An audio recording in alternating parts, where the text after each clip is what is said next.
करेंगे sliding versus hinge या openable wardrobe अपने घर में कौन सी प्लान करें। चलो वीडियो को शुरू करते हैं और डिटेल में जानते हैं कौन से हार्डवेयर लगाए, ओपनेबल में क्या प्लान करें और मटेरियल क्या क्या लगा सकते हैं, क्या कॉस्टिंग होगी, क्या मेंटेनेंस होगा। यह वीडियो देखने के बाद आप इजीली सिलेक्ट कर पाओगे कि स्लाइडिंग ले या ओपनेबल हिंज वार्डरोब लगाएं। सबसे पहले जानते हैं कि स्लाइडिंग वार्डरोब होती क्या है और हिंज वार्डरोब होती क्या है। स्लाइडिंग वार्डरोब का मतलब है कि सामने की जो शटर होती है वो स्लाइड करके ओपन होती है, उसे हम स्लाइडिंग वार्डरोब कहते हैं।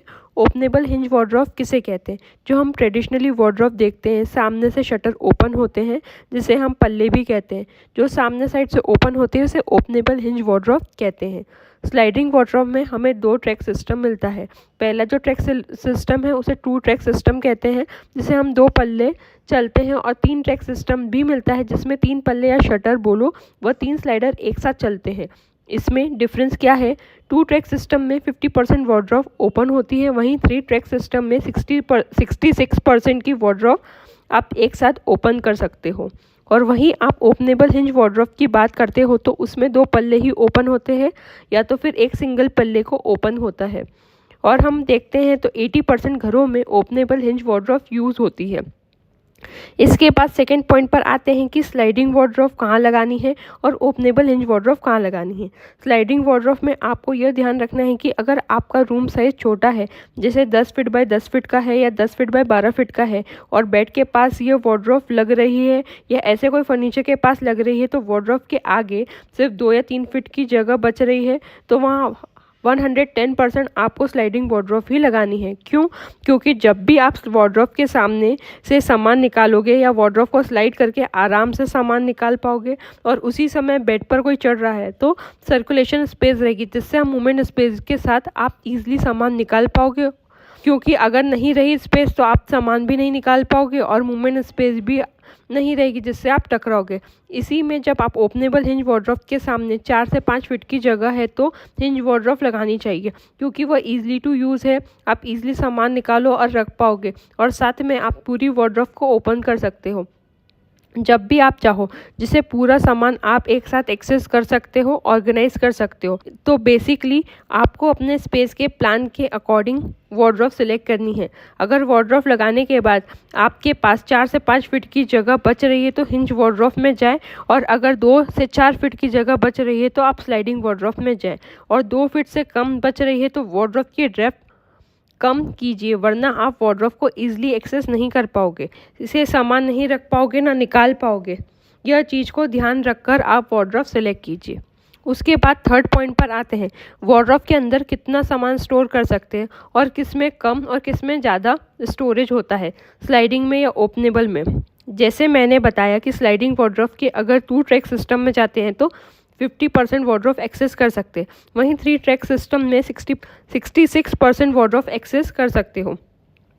तो इसमें क्या होता है, अगर आप पूरी वार्डरोब को एक साथ ऑर्गेनाइज करना चाहते हो तो नहीं कर पाओगे, पार्ट पार्ट में आपको ऑर्गेनाइज करना पड़ेगा।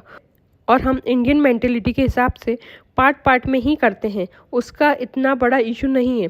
स्लाइडिंग में एक दिक्कत आती है कि आपने अगर डेप्थ 2 फीट लिया है, जिसमें पीछे प्लाई लेमिनेट में 1 इंच चला ही जाता है और सामने 3 इंच स्लाइडर के सिस्टम चैनल में चले ही जाते हैं, जिससे अंदर की डेप्थ देखा जाए तो सिर्फ 19 to 20 इंच ही मिलती है। वही ओपनेबल वार्डरोब में पीछे 1 इंच और आगे 1 इंच जाता है, जिससे 22 इंच आपको क्लियर स्टोरेज की जगह मिलती है। और अगर आपको ओवरकोट या साड़ी है या हैंगर यूनिट है, बड़े विंटर क्लोथ है जो आपको हैंग करके रखना है, तो आपको स्लाइडिंग वार्डरोब में दिक्कत आ सकती है, जिसमें आपको डेप्थ चेक करनी पड़ेगी और जो हैंगर्स की साइज़ चेक कर ले और वो मेरी वार्डरोब में आएगा कि नहीं आएगा। और 2 से 3 इंच की ज़्यादा जगह आपको ओपनेबल वार्डरोब में मिलेगी, और विथ में वह सब कुछ मैटर नहीं करता है। क्योंकि वह एक साथ कोई भी वार्डरोब को जनरली यूज़ नहीं करते हैं।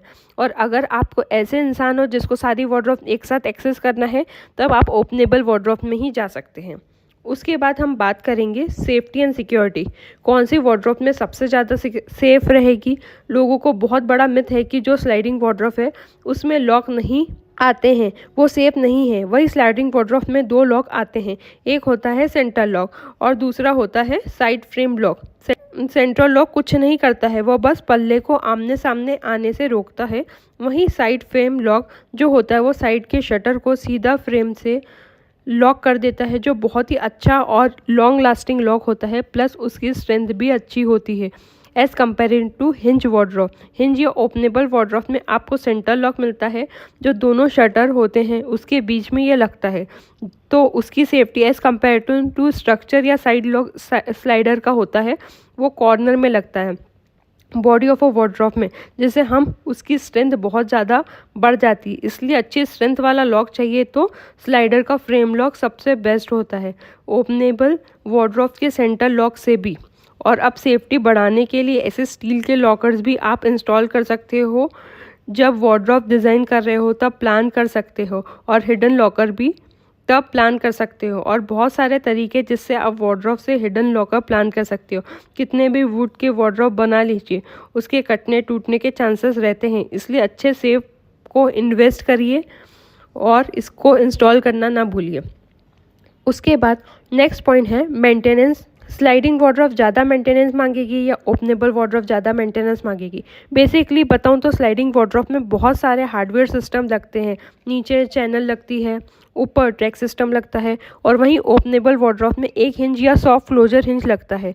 वहीं मेंटेनेंस की बात करें तो स्लाइडिंग में ज़्यादा हार्डवेयर है तो ज़्यादा मेंटेनेंस मांगेगा ही मांगेगा। वही हमारे यहाँ डस्ट बहुत होती है, वहीं ग्राउंड फ्लोर या फर्स्ट फ्लोर बना रहे हो, रोड की कनेक्टिविटी ज़्यादा है तो वहाँ डस्ट चैनल में फंस जाएगी। और वही स्लाइडर के बीच में होल सा होता है, दो शटर का गैप होता है, तो डस्ट आपके वार्डरोब के अंदर जा सकती है, तो मेंटेनेंस आपकी स्लाइडर में ज़्यादा रहेगी। क्योंकि हम इंडियन कॉन्टेक्ट की बात कर रहे हैं तो हम लोग रफ़ एंड टफ़ यूज़ करते हैं, और यहाँ जनरली डस्ट भी ज़्यादा है। और रफ़ एंड टफ़ तरीके से आप जितनी बार हार्डवेयर को ओपन क्लोज़ करोगे तो उनकी ओपनिंग क्लोजिंग लाइफ रहती है, प्लस कारपेंटर ने उसको अच्छे से फिक्स नहीं किया या अलाइनमेंट ध्यान से नहीं मिलाई तो आपको कहीं ना कहीं दिक्कत आ सकती है। कंपनी से ले रहे हो तो इतना इशू नहीं आता है, वहीं कारपेंटर बना रहा है तो प्रॉपर फिटिंग का ध्यान रखना होता है। तो आपको मेंटेनेंस स्लाइडर वार्डरोब में ज़्यादा होती है हिंज वार्डरोब में। अगर सॉफ्ट क्लोजर हिंज है या वहाँ पर अगर कोई हिंज में प्रॉब्लम आ रही है तो वहाँ पर ऑयलिंग से हिंज को सही किया जा सकता है या आराम से हिंज को चेंज कर सकते हो, तो वहाँ मेरे ख्याल से लो मेंटेनेंस है इन टर्म्स ऑफ हार्डवेयर या मटेरियल। वहीं ओपनेबल वार्डरोब पूरी क्लोज ऑफ रहती है, कोई गैपिंग नहीं रहती है तो कोई डस्ट अंदर नहीं जाएगी, और कोई चैनल नहीं है तो कोई डस्ट अंदर नहीं बैठेगी, जिससे आपके वार्डरोब का हार्डवेयर ख़राब हो, जिसे इंडियन कॉन्टेक्स्ट के हिसाब से बेहतर है। मेंटेनेंस के हिसाब से भी वहीं डस्ट की बात हो रही है तो आप अंदर के कपड़े के मेंटेनेंस की बात कर रहे हो, अगर डस्ट या डट जाएगी, एयर या मॉइस्चर जाएगा बीच के वार्डरोब की गैपिंग से, तो वहाँ आपको कपड़ों की मेंटेनेंस ज़्यादा लगेगी। अगर मॉइस्चर प्रोन एरिया है, मॉइस्चर भी ज़्यादा जाएगा, तो क्योंकि उसमें कपड़े में हल्की सी स्मेल या गीलापन रह जाता है कपड़ों में, और वहीं ये चीज़ स्लाइडिंग में थोड़ी सी देखने को मिल सकती है। नेक्स्ट पॉइंट में हम बात करते हैं कि क्या डिफरेंसेस है हार्डवेयर एंड फिटिंग में दोनों वार्डरोब के लिए। स्लाइडिंग वार्डरोब की बात करें तो वहाँ हार्डवेयर में आपको स्लाइडिंग सिस्टम आते हैं, टॉप लाइन स्लाइडिंग सिस्टम आते हैं और इनलाइन स्लाइडिंग सिस्टम आते हैं। और आप अब कहोगे इसमें क्या डिफरेंस है, तो नॉर्मल स्लाइडिंग सिस्टम जो होते हैं उसके बेस और टॉप पर चैनल आती है। टॉप लाइन सिस्टम जो होते हैं यहीं पर टॉप और बॉटम में लगते हैं, और टॉप लाइन में चैनल सिस्टम लगता है, जिससे बाहर से पता ही नहीं चलता है कि कोई चैनल सिस्टम है। इनलाइन सिस्टम में आपको चैनल सिस्टम टॉप पर लगते हैं और जाकर आपके शटर लेवल पर क्लोज हो जाते हैं, तो सामने से आपको स्लीक लुक मिलता है। जैसे जैसे चैनल या हार्डवेयर अपग्रेड करते जाएंगे तो वहाँ कॉस्टिंग बढ़ती जाएगी। वहीं ओपनेबल हिंज वार्डरोब में आपके पास नॉर्मल हिंज पत्ती और एक सॉफ्ट क्लोजर हिंज आता है, तो इसमें भी कॉस्टिंग बढ़ती है, पर इतनी नहीं कि आप वो डिसाइड फैक्टर बन जाए कि आपको क्या लेना है या क्या नहीं लेना है।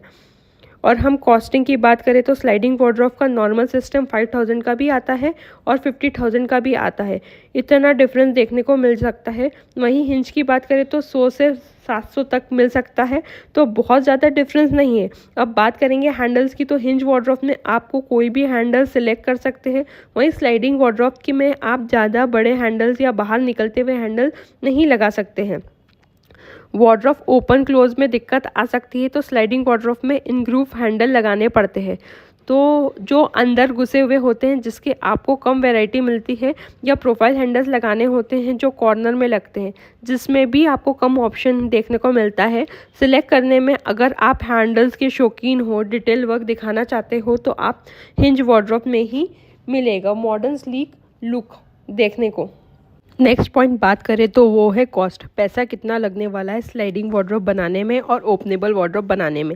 स्लाइडिंग वार्डरोब डेफिनेटली थोड़ी महंगी रहेगी, क्योंकि वार्डरोब के अंदर ढांचा बनाना है, ड्रॉवर्स बनाने हैं या कोई भी प्लाई वर्क करना है तो सेम कॉस्टिंग होती है दोनों की। पर जो स्लाइडिंग वार्डरोब है वो थोड़ा महंगा आता है, जैसे 5,000, 10,000, 12,000, 15,000, 20,000, इवन 50,000 की स्लाइडिंग सिस्टम आते हैं जो अलग से खरीदने पड़ते हैं। वह नॉर्मल हिंज वार्डरोब में इतना पैसा नहीं लगता है, वहीं स्लाइडिंग वार्डरोब में डेफिनेटली लगेगा। अगर नॉर्मली बात कर रहे हैं ओपनेबल वार्डरोब की, तो नॉर्मल कॉस्ट जैसे अगर मान लें 1200 से 1500 रुपये स्क्वायर फीट कोट कर रहा है, तो वहीं 200 रुपये स्क्वायर फीट ज़्यादा कोट करेगा स्लाइडिंग वार्डरोब के लिए। क्योंकि हार्डवेयर फिटिंग महंगी आती है तो स्लाइडिंग वार्डरोब आपको कॉस्टली ही पड़ेगी in comparison to hinge wardrobe, क्योंकि इंस्टॉलेशन भी महंगा होगा, इन पर्सन को टाइम ज़्यादा लगेगा, मेहनत ज़्यादा लगेगी, रिसोर्स ज़्यादा लगेगा, तो इंस्टॉल के भी ज़्यादा पैसे लगते हैं। इसलिए स्लाइडर थोड़ी ज़्यादा कॉस्टली आती है in comparison to hinge wardrobe. और यह ध्यान रखना है कि कॉस्ट की बात कर रहे हैं तो पैसा थोड़ा ज़्यादा लगेगा स्लाइडिंग में। कुछ पॉइंट ध्यान रखते हैं वार्डरोब बनाते वक्त, वो है एसेसरी सिलेक्शन। जैसे आप देख रहे हो कि ऐसी एसेसरी ड्रॉवर में लगाना चाहते हो, शू ऑर्गेनाइज़र या कोई भी ऑर्गेनाइज़र लगाना चाहते हो, तो स्लाइडर वार्डरोब आपको देते हैं। तो स्लाइडर का जो फ्रंट है वो फ्रंट में जाकर बंद होता है, तो पीछे की कोई भी ना कोई जगह लेता ही है, तो वहाँ पर फिलर लगाना है। उसके बाद आपकी एसेसरीज़ लगेगी। अगर कोई भी एसेसरीज़ है उसे बिफोर हैंड सेलेक्ट कर रखना पड़ेगा। क्योंकि स्लाइडर वार्डरोब 100% खुलती नहीं है और हो सकता है आपको कारपेंटर मिस कर दे, पर आप मिस मत करना, वरना जो एसेसरी आप लगाना चाहते हो वो नहीं लग पाएगी। क्योंकि एक फिक्स साइज़ की आती है। मान लीजिए कि आपका 3 फीट की कोई एसेसरीज है और 3 फीट का इंटरनल है, तो वहाँ आप ये नहीं लगा पाएंगे, क्योंकि वहाँ आपको एक्स्ट्रा स्पेस चाहिए।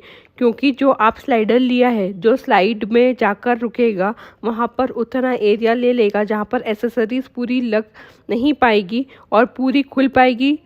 तो यह चीज़ को ध्यान रखना है, वरना आप एसेसरीज खरीद तो लोगे पर लगवा नहीं पाओगे।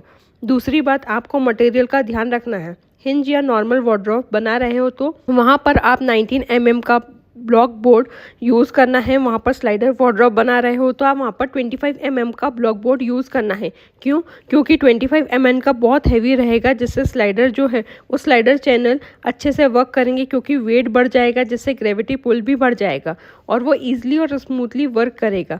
स्लाइडिंग में बेंडिंग इशू ज़्यादा आता है, इसलिए 25 mm का ब्लॉक बोर्ड लेने से बेंडिंग का इशू आने से चांसेस कम हो जाते हैं एज़ कम्पेयर टू 19 mm का ब्लॉक बोर्ड। और कोशिश करें कि आप प्लाईवुड और HDMR अवॉइड करें, जिससे बेंडिंग इशू आते हैं, और लगा रहे हो तो बिना डोर स्ट्रेटनर के ना लगाएं, वरना बेंडिंग आएगी और स्लाइडर भी नहीं अच्छे से चल पाएंगे, इसमें गैपिंग आ जाएगी। अब पूरे वीडियो को समराइज़ करते हैं, कौन से प्रोजेक्ट में क्या प्लान करती हूँ मैं, हिंज या ओपनेबल वार्डरोब या फिर स्लाइडिंग वार्डरोब। अगर मेरे पास जगह छोटी है, रूम साइज छोटा है, तो 100% स्लाइडिंग सिस्टम में ही जाती हूँ।